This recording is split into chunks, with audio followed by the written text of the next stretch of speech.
रामकृष्ण हरी विठ्ठल केशव. प्रत्येक सप्ताहाच्या ठिकाणी किंवा कार्यक्रमाच्या ठिकाणी लक्षात ठेवा, तोंड भरून अगदी वारकरी म्हणजे कीर्तनकार, प्रवचनकार आपल्या कीर्तनातून सांगतात की दान करावं, सत्याला वर्गणी द्यावी. काय म्हणून मी काय म्हणतो, दान करावं हे जगाला सांगतात, मग हिने दान केलं म्हणून काय बिघडतं? काय कीर्तनकारांनी दान केलं म्हणून काय बिघडतं? बरं,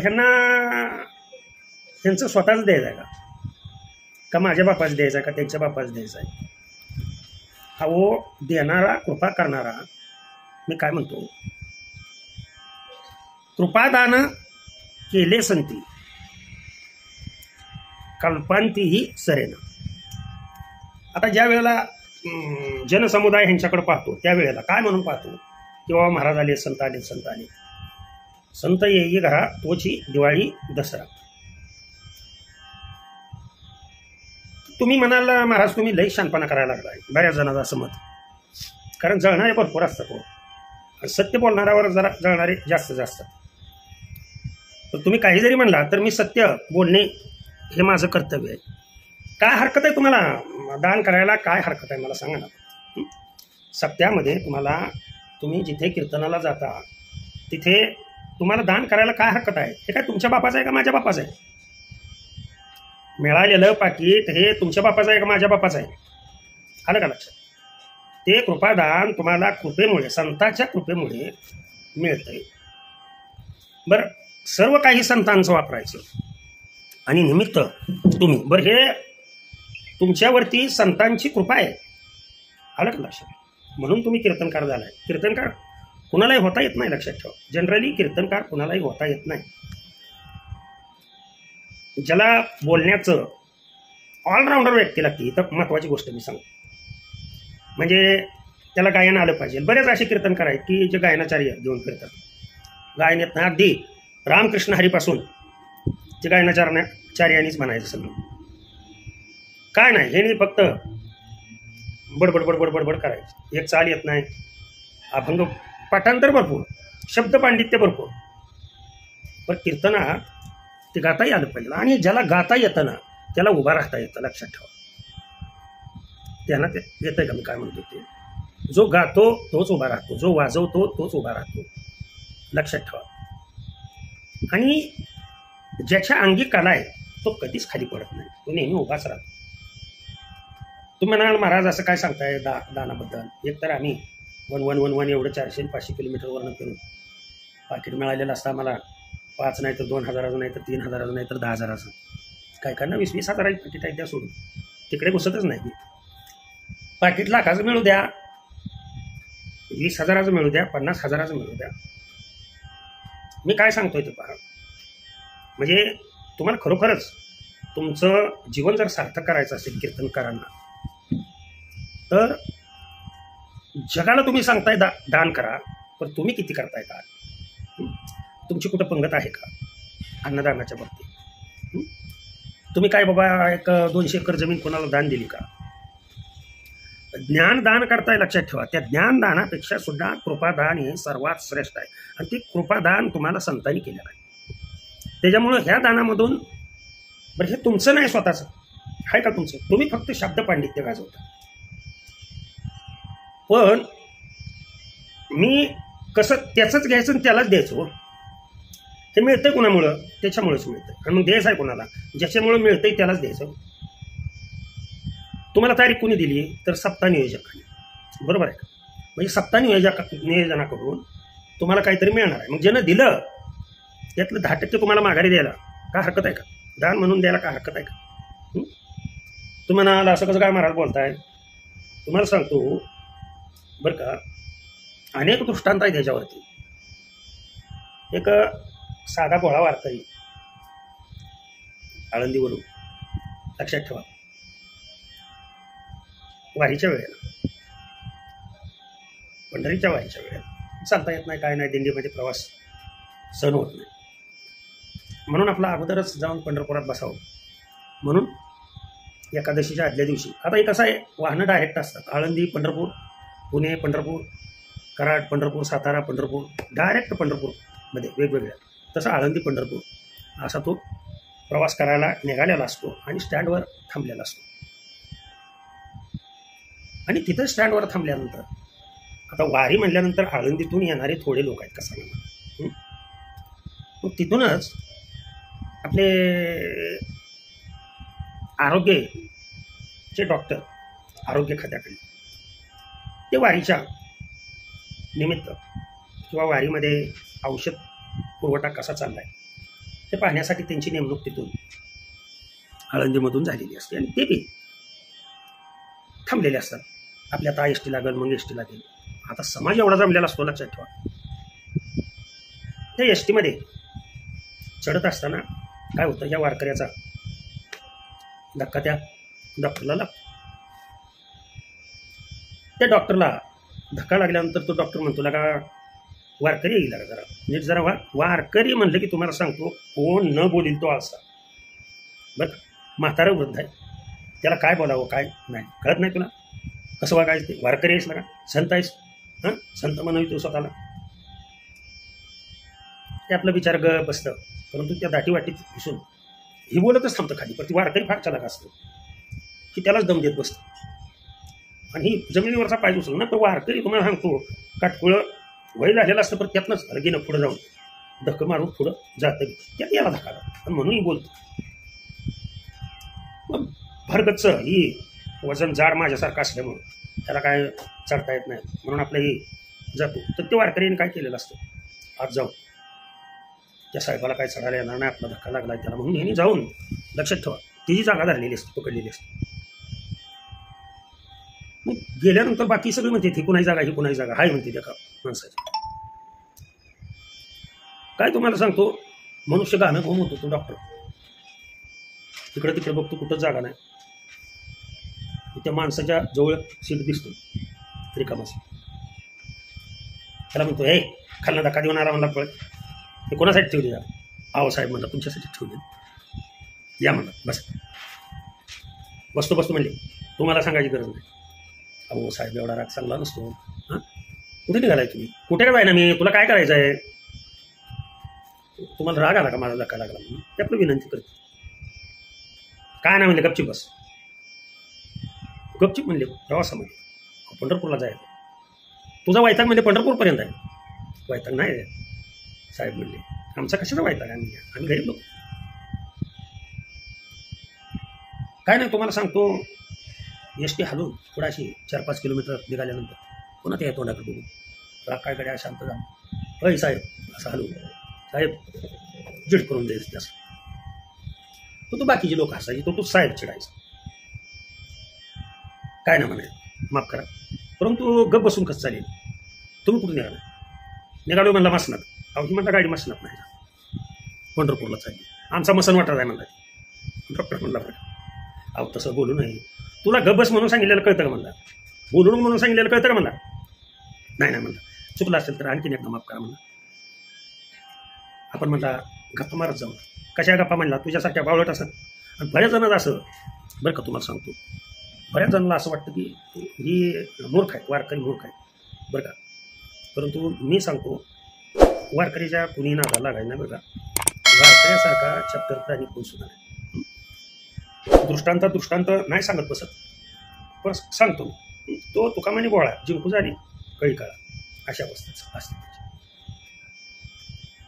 पुन्हा विनंती करतो, तो नाही म्हणतो आपण गप्पा मारत जाऊ म्हणतो. कशा गप्पा मारायच्या? काय येतं म्हणतो तुला? हां माझ्या अंगावर ही ड्रेस बघतोस तुझे कपडे मिळले बरोबर. अहो असं म्हणू नका मला, रात्री झोपायला जागा मिळाली नाही मला. कीर्तन संपल्यानंतर आणि तिथेच पडलो म्हणला खाली, त्याच्यामुळे मला माझे कपडे मिळली म्हणलं. आता तुम्ही कसा म्हणले घरून आलाय म्हणजे सूटबूट तुमच्या पायात आहेत म्हणजे, माझे कपडेच काढतो म्हणले, स्वतः घाण कपडे घालून. अहो साहेब म्हणजे रागाला येऊन आला ते विनंती करतो. काय नाही बाबा, एक अर्ध्याभर तास त्या वारकऱ्यांना मागं लागून तुम्हाला सांगतो हळूच खिशातनं वारकरी खिशातलं होंगास. त्या गर्दीमुळे घाणं खूप झाली होती, त्याला लागलं उच मारायला. खिशातली बोलत होते लवंग वरच्या खिशात लवंग काढून म्हणतो वास घ्या म्हणला, लवंगाचा वास घ्या म्हणला, तुम्हाला लय घामाला राहू नका, उकडतंय तुम्हाला म्हणतो. हा तर म्हणला तुम्ही काय करा, खिडकीच्या कडेला बसा म्हणला. मी बसतो म्हणला. मग असं म्हणल्यानंतर त्या साहेबाला जरा वाटलं की हे जरा बऱ्यापैकी दिसते, म्हणून जरा असं संत महात्मे वारकरीच करू शकतात बरं का, माळकरीच करू शकतात. एवढी नम्रता फक्त माळकऱ्याकडे असते, दुसऱ्या व्यक्तीकडे नसते. इतरांचं दुःख जाणून घेण्याची आणि स्वतः दुःख बघून इतरांना सुख देण्याची टेंडन्सी फक्त माळकऱ्याकडेच असते.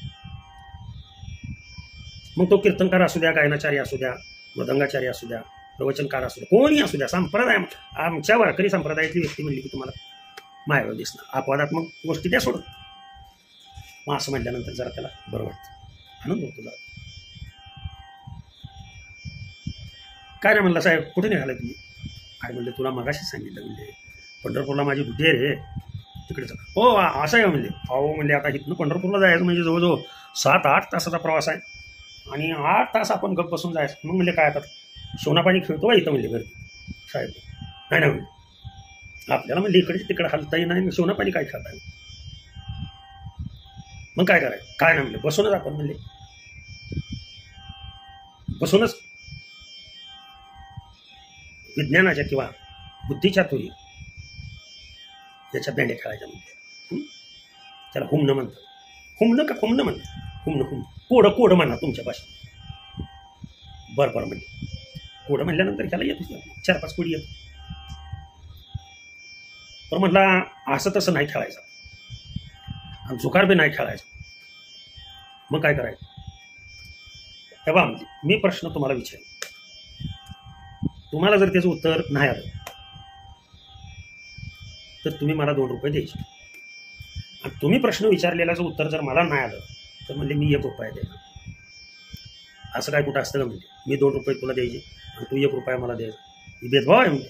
अहो म्हणजे साहेब तसं नाही हो, तुम्ही म्हणले शिकलेले माणसं, तुम्हाला पगार वगैरे आहे म्हणजे आमचं काय म्हणजे इथं आज इथं तर उद्या तिथं चल माझ्या मैत्रा, तशी म्हणजे आमची स्थिती. बरं म्हणजे काय हरकत नाही, विचारू का म्हणले प्रश्न? नाही म्हणजे तुम्ही नाही विचारायचा.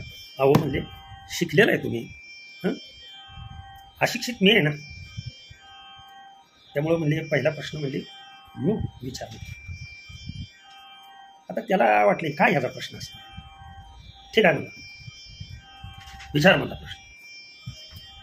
आता प्रश्न विचारा बरं का, प्रश्न नीट ऐका आणि प्रश्नावरती ध्यान ठेवून जे व्हिडिओ पाहते त्या लोकांनी त्या प्रश्नाचं उत्तर द्यायचं आहे. वारकऱ्यानं घातलेलं हुमान नीट ऐका. वारं वादळ सुटलेला आहे. एंडिंग म्हटल्यानंतर उन्हाळा एंडिंग म्हणजे असंच असतं. आणि वेळ मला दुपारशिवाय नसतो, नाहीतर रात्री. सगळे लेक्चर संपल्यानंतर 10-15 मिनिटं वेळ आहे, तेवढ्यात घरी जाताना व्हिडिओ काढायचा, अपलोड करायला निघाला. आहे ज्ञान द्यायचं. बरं म्हणजे विचार. मग आता वारकरीने अतिशय महत्त्वाचा प्रश्न विचारला, लक्ष द्या सावं. साहेब म्हणजे ऐकाजी माझं हुमान, ऐकाजी माझं हुमान. दिसतंय म्हणला माझं शरीर बोहळं, नीट लक्ष द्या. दिसतंय म्हणला शरीर माझं बोहळं, पण हुमान ऐका म्हणला. 13 डोळं 17 हात. बघा, 13 डोळं 17 हात 18 पायनं असतं काय? हुमानावर नीट लक्ष द्या. 13 डोळं 17 हात 18 पायनं असतं काय? साहेबांनी ते वारकरी तोंडाकडे असतो दुःखीला हात लावला म्हणला 13 डोळं. आतापर्यंत म्हणला मी 2 डोळं बघितले, काय म्हणतो 13 डोळं 17 हात 18 पाय. ते ऐकतात बरं का सगळे लोक हसायला लागले ही हुमानं घालताना. 13 डोळं सांगा मला लोक, 13 डोळं 17 हात 18 पायनं असतं काय? साहेबला ते तोंडाकडे बघायला वर इकडे नाराज झालं तुम्हाला सांग. ही काय असलं काय कुठं हुमान असतं साहेब, ही हुमान आहे कोड आहे. तुम्हाला उत्तर येतं का आर पण तुझं हुमानच नीट नाही. तुम्हाला याचं उत्तर येतं का देऊ सांगा. ऐका बरं का. हा म्हणला काय साहेब उत्तर येतंय का म्हणलं तुम्हाला. नाही म्हणजे तुझा प्रश्न नाही बरोबर. तुम्हाला उत्तर येतंय का नाही तेवढं मला सांगा. साहेब म्हणजे नाही मला येत म्हणजे. लोकांनो मालकरी म्हणला लोकांनो ऐका साहेब काय बोलते ते. मी हुमान टाकले म्हणला यांना. साहेब म्हणले प्रश्नाचं उत्तर मला येत नाही. ऐकलं का तुम्ही सांगा. हो म्हणजे तुम्हाला तुमची हार मान्य. हो काढा म्हणला 2 रुपये. तुम्हाला येत नाही ना म्हणला प्रश्नाचं उत्तर. साहेबांनी लगेच 1 रुपया काढून 2 रुपये दिले त्या. आता साहेब म्हणले मला याचं उत्तर येत नाही. म्हणजे तुम्ही सांगा. ती म्हणला मला बी येत नाही. मालकरी म्हणला तुला बी येत नाही म्हणले दी 1 रुपया. हा घ्या म्हणले. नीट लक्ष द्या. साहेबाकडून किती रुपये घेतले 2 रुपये. आणि माघारी किती रुपया दिला 1 रुपया. बरं त्यातलाच दिला साहेबाकडून घेतलेला का स्पेशल दिला. तर साहेबाकडून घेतलेल्या मधलाच दिला 1 रुपया. तसं हा दृष्टांताला हसू नका किंवा हसण्यावारी दृष्टांत नेत जाऊ नका. तसं कृपादान केले संती आणि त्या कृपादानावरती जर तुम्ही जगत असाल तुम्हाला जर पाकिट मिळत असेल. आता इथं 2 रुपयामधला 1 रुपया दिला त्यांनी माघारी. निम्म दिलं माघारी. मी तुम्हाला निम्म द्यायला सांगत नाही. मी फक्त 10% जर तुम्हाला पाकिटामध्ये एखाद्याने 100 रुपये दिलं तर त्या पाकिटामधले बघायचे किती आहेत बाबा 100 रुपये 10% परमार्थासाठी खर्च करायला काय हरकत आहे का. बरं ज्यांनी दिलेत तिथंच द्यायचे आहेत ना. सगळे नाही द्यायचे निम्मे बी नाही द्यायचे. 10% म्हणतोय 100ला 10 रुपये द्यायचे. एखाद्याने 1000 रुपये दिले पाकिटात. त्या 1000 रुपयातले तुम्हाला 100 रुपये त्या सप्त्यामध्ये वर्गणी किंवा दान म्हणून द्यायला काय हरकत आहे का. हां तुम्ही जसं म्हणता की आम्ही पवित्र आहे मग पवित्र हाताने पवित्र दान जर त्या सप्त्यामध्ये दिलं तर कल्पांतीही सरेना. सत्य कशाला बंद पडतील सांगा बघ. महाराज लोकांनो जरा शानो व्हा. तुम्ही सोन्याचं पिल्लू देणारी कोंबडी मारायला लागलाय आणि पोटात किती अंडी ती बघायला लागलाय. गावोगावची सत्य बंद पडली त्या तुमच्या असल्या वृत्तीमुळं. आणि तुम्ही जोपर्यंत असं करत नाही लक्षात ठेवा तोपर्यंत गावोगावची सत्य खेडेगावातले सत्य चालू शकत नाही. काय हरकत आहे तेवढं सांगा. तुमची लायकी तर आहे का 2,000 रुपये पाकिटामध्ये महाराज म्हणून तुम्ही 2,000 रुपये पाकिटामध्ये दिले. ते बी 2-2.25 तास कीर्तन करताय तुम्ही. यायला तुम्हाला अशी किती लागली असते सांगा. अहो दिवसभर मजुरी करावी त्यावेळेला 300-350 रुपये मिळतात. जास्तीत जास्त 500 रुपये मिळतात. तुम्हाला 2 तासामध्ये जर 2,000 रुपये मिळत असतील तर त्या 2,000तलं 10% प्रमाणे किती झाले 200 रुपये झाले. ते 200 रुपयाचं तुम्हाला पाकिटातलं काढून माझ्यातर्फे सप्त्याला वर्गणी म्हणून द्यायला काय हरकत आहे का. म्हणजे आपणही जगायचं.